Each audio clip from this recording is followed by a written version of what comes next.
सभी का news India पर आपके साथ मैं हूं आंचल कादियान। बुलेटिन की शुरुआत करेंगे बड़ी अपडेट के साथ। कांग्रेस में शामिल हुए हैं विनेश फोगाट और बजरंग पुनिया।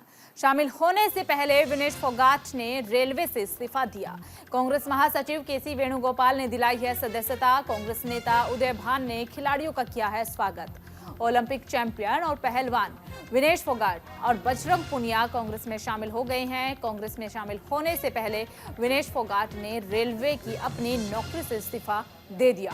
कांग्रेस महासचिव केसी वेणुगोपाल ने उन्हें पार्टी में शामिल करवाया है। इस दौरान हरियाणा कांग्रेस प्रमुख उदय भान ने दोनों खिलाड़ियों को पार्टी में वेलकम भी किया है।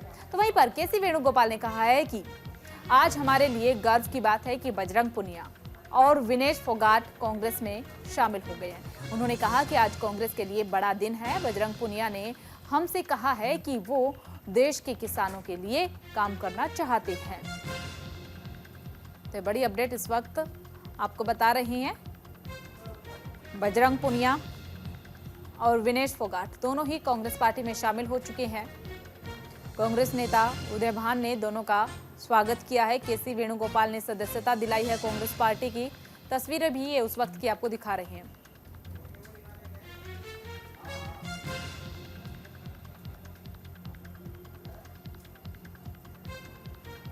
तो उधर यमुनानगर के कस्बा रादौर में पूर्व मंत्री कर्णदेव कंबोज में महापंचायत कर बीजेपी के खिलाफ जम करके अपनी भड़ास निकाली है। उन्होंने कहा है कि बीजेपी अब गद्दारों की पार्टी बन चुकी है जो केवल गद्दारों को टिकट देती है। तो वहीं पर मुख्यमंत्री सैनी ने उनके घर पर जाकर उन्हें मनाने की कोशिश की, लेकिन बात नहीं बनी।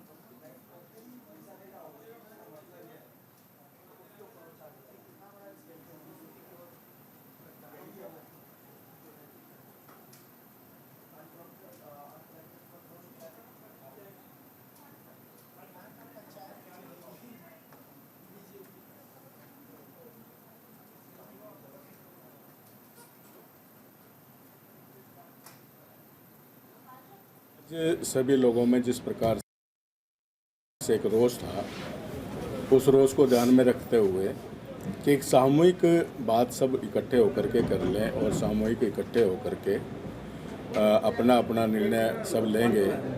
और एक कमेटी भी कल सब लोगों ने बनाई थी। उस कमेटी में कुछ और अच्छे लोगों को, 36 बरादरी के लोगों को जोड़ करके, और जो वो कमेटी निर्णय करेगी। वैसे तो देखो, हम भारतीय जनता पार्टी, हम बचपन में कहते थे कि एक अनुशासित पार्टी है। जनसंघ के समय से मेरा परिवार चौथी पीढ़ी हमारी जनसंघ से जुड़ी हुई और भारतीय जनता पार्टी के साथ लगी हुई। राष्ट्रीय स्वयंसेवक संघ के साथ जुड़ करके मैं स्वयं 82 का द्वितीय वर्ष शिक्षित कार्य करता हूँ।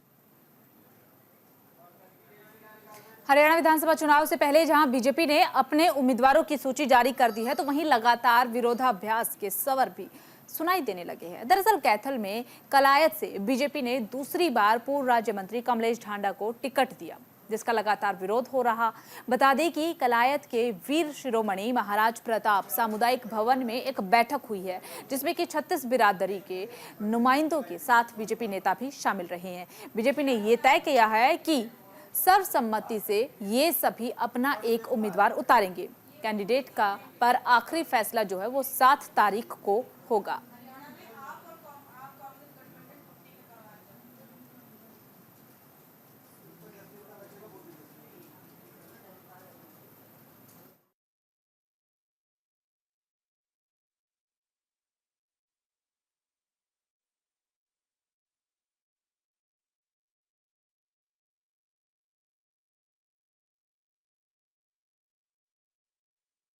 कलायत के जो सम्मानित बुजुर्ग है, उन्होंने ये फैसला लिया है कि भाई कलायत की अनदेखी हुई है।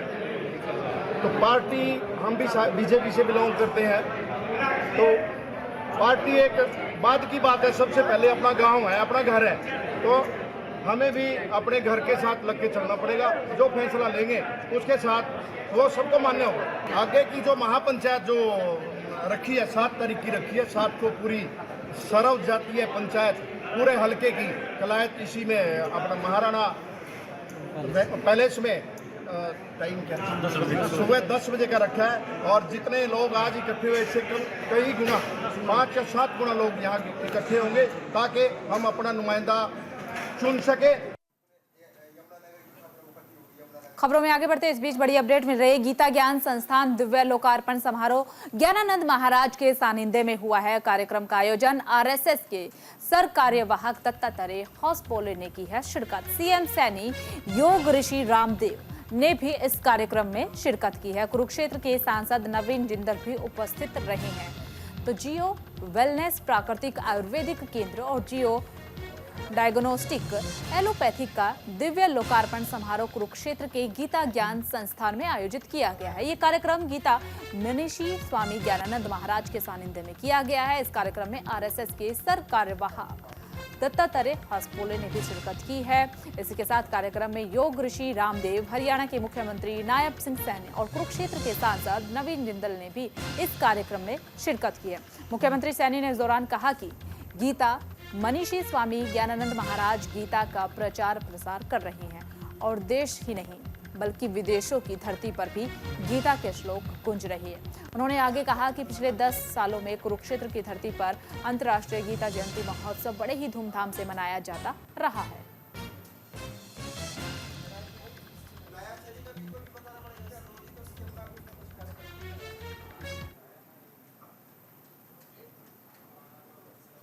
तो उधर बीजेपी ने अपनी पहली लिस्ट जो है उम्मीदवारों की जारी कर दी है। बीजेपी ने 67 उम्मीदवारों की सूची जारी की है। सूची में शाहबाद विधानसभा से सुभाष कलसाना को टिकट दिया गया है। बता दें कि सुभाष कलसाना अखिल भारतीय विद्यार्थी परिषद के पूर्व राष्ट्रीय कार्यकारिणी सदस्य भी रह चुके हैं। शाहबाद विधानसभा सीट पर बीजेपी की ओर से टिकट मिलने के बाद उन्होंने अपनी खुशी का इजहार किया है और साथ ही साथ भारतीय जनता पार्टी के शीर्ष नेताओं का आभार भी प्रकट किया है। उन्होंने कहा है कि उन्हें खुशी हुई कि एक छोटे से कार्यकर्ता को बीजेपी ने शाहबाद विधानसभा से अपना कैंडिडेट बनाया है। आगे उनकी तरफ से कहा गया कि पिछले 5 वर्षों में शाहबाद में अनेक ऐसे मुद्दे हैं जिनको बढ़ावा मिला है और वो शाहबाद से जीतने के बाद उन समस्याओं का समाधान करने में जुट जाएंगे। आपके चैनल के माध्यम से जो दर्शक देख रहे हैं, जो मेरे परिवार के सदस्य सुन रहे हैं, मैं उन सभी को उनके चरणों में अभिनंदन करता हूं, उनको वंदन करता हूं। और ये भारतीय जनता पार्टी के शीर्ष नेतृत्व ने मुझ पर भरोसा जताया और मैं उनके भरोसे पर खरा उतरने का काम करूंगा और शाहबाद में पुनः कमल खिलाने का काम भारतीय जनता पार्टी के सच्चे सिपाही करेंगे। 2016 से मैं शाहबाद में काम कर रहा हूँ और शाहबाद में जिस दिन आया था उस दिन हमने एक नारा दिया था कि शाहबाद को नशा मुक्त, पर्यावरण युक्त, रोजगार युक्त करने के लिए हम संकल्पित है। आज भी हमारा वही संकल्प है। शाहबाद को नशा मुक्त करने के लिए भारतीय जनता पार्टी के सभी कार्यकर्ता, चाहे वो पुराने कार्यकर्ता हैं, मैं उनको पुराना नहीं कहूँगा, वो हमारे वरिष्ठ कार्यकर्ता हैं जिनके मार्गदर्शन में मैं काम कर रहा हूँ और आगे भी करता रहूँगा। उधर हरियाणा के रादौर सीट से जहां पूर्व मंत्री करणदेव कंबोज को टिकट कट चुका है, तो वहीं पर पूर्व विधायक श्याम सिंह राणा को टिकट मिला है। श्याम सिंह राणा को टिकट मिलने पर उनके घर पर जश्न का माहौल है। तो वहीं पर पूर्व मंत्री करणदेव कंबोज ने मौजूदा प्रत्याशी पर लगाए हैं कई सारे आरोप की मौजूदा प्रत्याशी को तिगड़मबाजी की वजह से टिकट मिला है, जिसको लेकर के रादौर विधानसभा प्रत्याशी श्याम सिंह राणा से हमारे सहयोगी वीना अरोड़ा ने खास बातचीत भी की है। क्या कुछ इस खास बातचीत के दौरान कहा गया है, सुनवाते हैं आपको। भाजपा के प्रत्याशियों की लिस्ट आने के बाद भाजपा में भगदड़ तो मच गई, जिसमें से 25 नए चेहरों को मौका दिया गया और 23 पर अभी भी मंथन है वो जारी है। ऐसे में जो प्रत्याशी नाराज थे उनकी नाराजगी तो सामने आ गई, लेकिन जिन प्रत्याशियों को टिकट मिली है, जो चेहरे सामने आए हैं, उनमें से हमारे साथ मौजूद है रादौर विधानसभा श्याम सिंह राणा, जिनको यहाँ से टिकट दी गई है। राणा जी नमस्कार और न्यूज़ इंडिया चैनल पर स्वागत है आपका। आपको यहाँ से टिकट दी गई है और जो तैयारी कर रहे थे इंद्री और रादौर विधानसभा से करणदेव कंबोज, वो कहीं ना कहीं नाराजगी जाहिर कर रहे हैं, इसके लिए आप क्या कहना चाहेंगे? तो स्वाभाविक तौर से है, जिसकी कोई उम्मीद पूरी ना हो तो उसको नाराजगी तो हो जाती है, स्वाभाविक बात है। क्या आप तैयारी कर रहे थे रादौर और इंद्री विधानसभा से, आपको उम्मीद थी कि टिकट मिलेगी? नहीं, मैं तो तैयारी तो मेरी रादौर से, मैं तो रादौर से करता हूँ तैयारी, इंद्री से तो मेरा क्या ताल्लुका। करणदेव कंबोज ने जो कहा कि आप तिगड़मबाजी करके आपने टिकट हासिल की है। नहीं तो कहने से तो चलो कोई कुछ भी कहे, हम तो 2007 से हैं यहाँ और 2007 से कितने साल हो गए, 2024 हो गए, 2007 और 24 में कितने साल हो गए। आप मैडम, मैं तो इतना जानकार नहीं हूँ, आप बताओ कितने साल हो गए। इतने सालों में कोई आदमी घर बार छोड़ के, ये आपका ऑफिस है, ये बेड है मेरा, ये जहाँ बैठे हो आप, अगर ये तिकड़मबाजी होती है तो फिर ना दफ्तर खोलता कोई आदमी, ना कोई यहाँ रुकेगा, ना कोई किसी की बात सुनेगा। वो तिकड़म करने वाले को ऑफिस खोलने की क्या जरूरत है? यार इतने साल तक घर से बाहर रहने की क्या जरूरत है? आप देखो, छोटी बात नहीं है ये। परिवार तुम्हारा भी होगा, ऐसा तो नहीं। अरे यहाँ मैं अपनी मर्जी से थोड़ी आया, यहाँ तो भारतीय जनता पार्टी के लोगों ने मेरे को लेके आए कुरुक्षेत्र से, जिसमें मनचंदा जी, कंवरपाल जी, घनश्याम जी, रोजी मैडम जी, ये सारी की सारी पार्टी लेके आई, जबकि मैं यहाँ आना नहीं चाहता था। न्यूज़ इंडिया से वीना की रिपोर्ट। तो उधर पूर्व मंत्री करणदेव कंबोज से मिलने हरियाणा के मुख्यमंत्री सैनी उनके आवास पर पहुंचे थे। जब मुख्यमंत्री नायब सिंह सैनी ने पूर्व मंत्री से मिलने के लिए हाथ बढ़ाया तो पूर्व मंत्री ने हाथ जोड़ दिए और अपनी नाराजगी साफ साफ जाहिर कर दी। करणदेव कंबोज से खास बातचीत हमारे संवाददाता वीना अरोड़ा ने की है, सुनवाते हैं आपको। परसों जैसे ही भाजपा के कैंडिडेट्स की लिस्ट जारी हुई, उसके बाद से ही पार्टी में भगदड़ मच गई। ऐसे में कई नेता जो थे वो नाराज दिखे और रातों रात कई जो नेताओं ने इस्तीफे भी दे दिए। ऐसे में हमारे साथ पूर्व मंत्री करणदेव कंबोज भी मौजूद हैं। उनसे बातचीत करते हैं कि उनको टिकट की उम्मीद थी, वो इंद्री से भी तैयारी कर रहे थे और रादौर से भी तैयारी कर रहे थे। ऐसे में उनको किस तरह की नाराजगी है कि उनकी टिकट क्यों काट दी गई? सर नमस्कार, आपका न्यूज इंडिया चैनल पर स्वागत है। आप क्या कहना चाहेंगे? अभी आप तैयारी कर रहे थे लेकिन जिस तरह से टिकट काट दी गई, आप किस तरह की नाराजगी आप जाहिर करेंगे? मेरी नाराजगी इसलिए बात को लेकर के है कि रादौर के अंदर मेरी टिकट काट दी, मुझे कोई मलाल नहीं था। इंद्री में काट दी, मुझे कोई मलाल नहीं था। अगर रादौर के अंदर मेरी टिकट काट करके किसी अच्छे व्यक्ति को अगर टिकट दी जाती तो मैं तन मन धन से उसका सहयोग करता। ऐसे आदमी को जिसने 2019 में पीठ में छुरा घोंपने का काम किया, ऑडियो भी आप सब लोगों के माध्यम से जो वायरल भी हुई है, सारे प्रदेश ने, सारे देश ने सुनी है कि किस प्रकार का काम उसने 2019 के चुनाव में किया और फिर पार्टी छोड़ करके भाग गया भगोड़ा। और उसके बाद जो है ना 5 साल हमें गालियां देता रहा।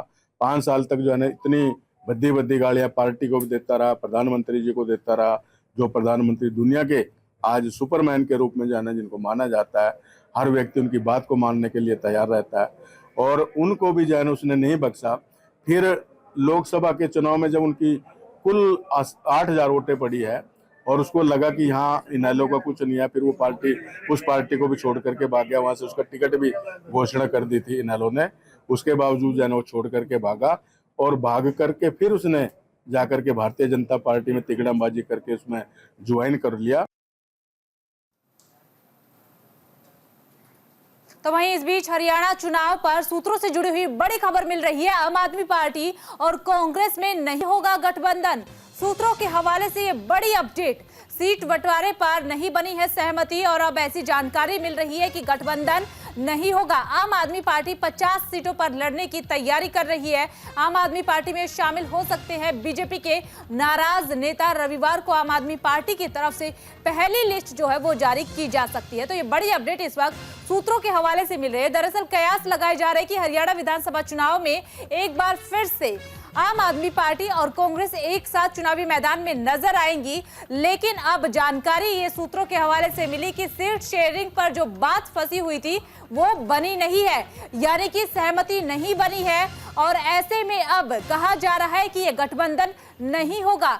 जब सीट बंटवारे पर सहमति नहीं बनी तो गठबंधन कैसा? अब आम आदमी पार्टी 50 सीटों पर अकेले ही चुनावी मैदान में नजर आ सकती है। सूत्रों के हवाले से यह भी जानकारी मिली है कि बीजेपी से कई नेता नाराज है, कई लोग नाराजगी जाहिर कर चुके हैं, इस्तीफा दे चुके हैं। अब वो नाराज नेता जो हैं वो आम आदमी पार्टी में शामिल हो सकते हैं और रविवार को आम आदमी पार्टी की तरफ से पहली लिस्ट जो है वो जारी की जा सकती है। तो ऐसे में कई सारे सवाल उठ जाते हैं कि बीजेपी के नाराज नेता अगर आम आदमी पार्टी में जुड़ते हैं तो क्या इसका खामियाजा बीजेपी और कांग्रेस दोनों को ही भुगतना पड़ेगा? कि विधानसभा चुनाव में क्या जो गठबंधन होने जा रहा था उस गठबंधन का खामियाजा भुगतना पड़ सकता है कांग्रेस को? कहीं ना कहीं नुकसान हो सकता है क्या हरियाणा विधानसभा चुनाव में? तो कई सारे सवाल फिलहाल उठ रहे हैं। सूत्रों के हवाले से बड़ी अपडेट मिल रही है हरियाणा विधानसभा चुनाव को लेकर। जो गठबंधन होने जा रहा था आम आदमी पार्टी और कांग्रेस में, फिलहाल वो गठबंधन अब नहीं होगा। इसकी सबसे बड़ी वजह सीट बंटवारे पर। दरअसल आम आदमी पार्टी जो है वो 7 सीटों की मांग कर रही थी। दूसरी तरफ कांग्रेस ने ये कहा कि हम हर एक सीट पर मजबूत है, हम अभी 7 सीटें देने के लिए बिल्कुल भी तैयार नहीं है। हम अगर सीट दे सकते तो 3 या 4।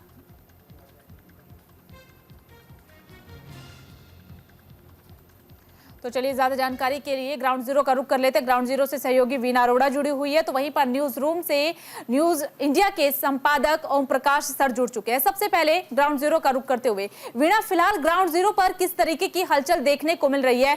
आम आदमी पार्टी और कांग्रेस के बीच गठबंधन को लेकर के इतने सारे सवाल उठ रहे थे, सियासी गलियारों में गूंज रहा था कि गठबंधन तो होगा।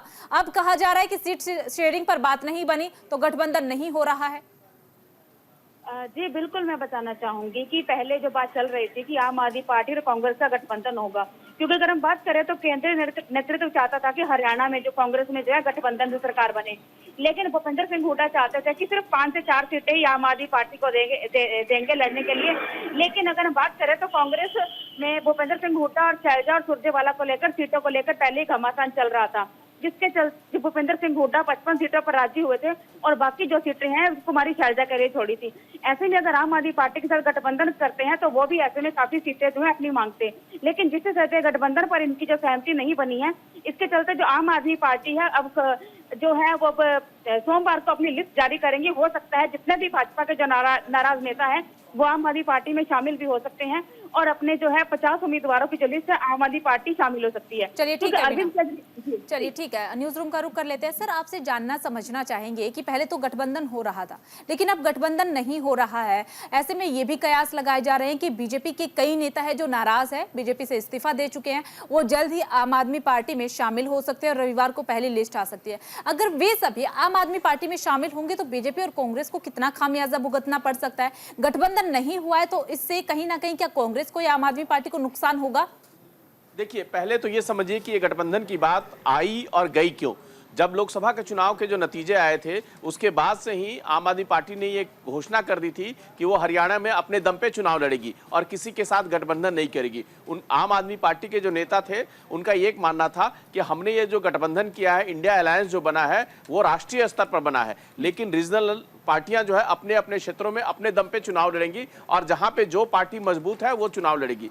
हरियाणा में क्या है कि कांग्रेस मजबूत है, आम आदमी पार्टी भी अपनी वहां पे एक ठीक ठाक अपनी पकड़ रखती है। ऐसे में क्या हो रहा था कि जो सीट टिकट बंटवारे को लेकर जो इधर बातचीत हुई, मनीष सिसोदिया जब जेल से बाहर आए थे तब इसको बल मिलने लगा था कि एक बार फिर कांग्रेस और आम आदमी पार्टी में गठबंधन हो सकता है।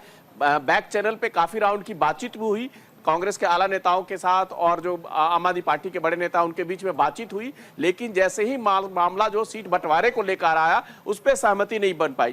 कांग्रेस जो है 10 सीट तक देने पे तैयार हो गई थी, लेकिन आम आदमी पार्टी और हिस्सा मांग रही थी और सीटें मांग रही थी, जबकि कांग्रेस भी चाह रही थी, देख रही है कि कहीं उसका भी हाल बीजेपी जैसा ना हो जाए। अगर वो बड़ी संख्या में सीट आम आदमी पार्टी को दे देती तो बड़ी संख्या में उसके भी नेता बागी हो जाते, जैसे कि अभी बीजेपी को जूझना पड़ रहा है बागी नेताओं का। तो इन सबसे बचने के लिए ही कांग्रेस ने ये सोचा है कि हम खुद अपने दम पे चुनाव लड़ेंगे और उधर आम आदमी पार्टी ने भी कहा है कि वो अपने 50 से ज्यादा उम्मीदवार मैदान में उतारेगी। इसलिए यह गठबंधन नहीं हो पाया है क्योंकि कांग्रेस के पास बहुत संख्या में ऐसे नेता हैं जिनको ही अकोमोडेट करना पार्टी के लिए मुश्किल हो रहा है। हरियाणा में 90 सीटें हैं और कांग्रेस के पास टिकट मांगने वालों की संख्या कई सौ है। तो ऐसे में किसी और पार्टी से गठबंधन करके इन सीटों का कम कर देना और अपने पार्टी के नेताओं को नाराज कर देना, ये कांग्रेस अब चुनाव के ठीक पहले नहीं इस मानना चाहती है। लेकिन मनीष सिसोदिया का मानना है कि अरविंद केजरीवाल ही इस मामले में अंतिम निर्णय लेंगे। सबकी नजरें लगी हुई हैं अरविंद केजरीवाल को कब जमानत मिलती है।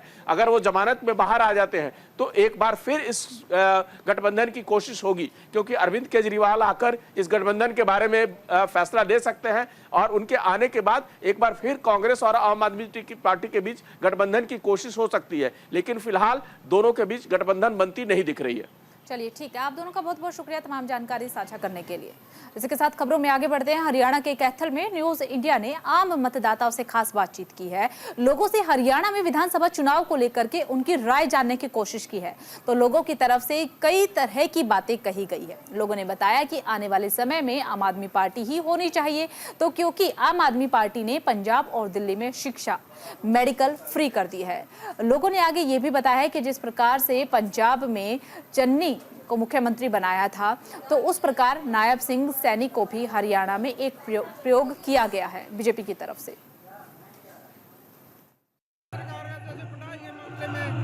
और उस हॉस्पिटल के मामले में भी जैसे लोगों की फ्री सेवा कर रही है तो लोगों को इसमें थोड़ी राहत मिल रही है। जैसे हम किसी बीमारी के कारण डॉक्टर के पास जाते हैं तो 2-4 हज़ार का, 5 हज़ार का, 10 हज़ार का बिल बढ़ जाता है। ये फ्री सेवा कर रही है। हरियाणा के बारे में जी हमने तो कांग्रेस पार्टी चाहिए या आम पार्टी चाहिए।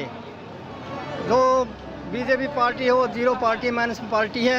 इन लोगों को पीछे कुएं में धकेल दिया। आने वाले समय में ये दिया यही आवा है, नहीं तो सारा किसान वर्ग खत्म हो जाता है। फिलहाल राजधानी एक्सप्रेस में सिर्फ इतना ही। बाकी तमाम बड़ी खबरों के लिए बने रहिए न्यूज़ इंडिया के साथ।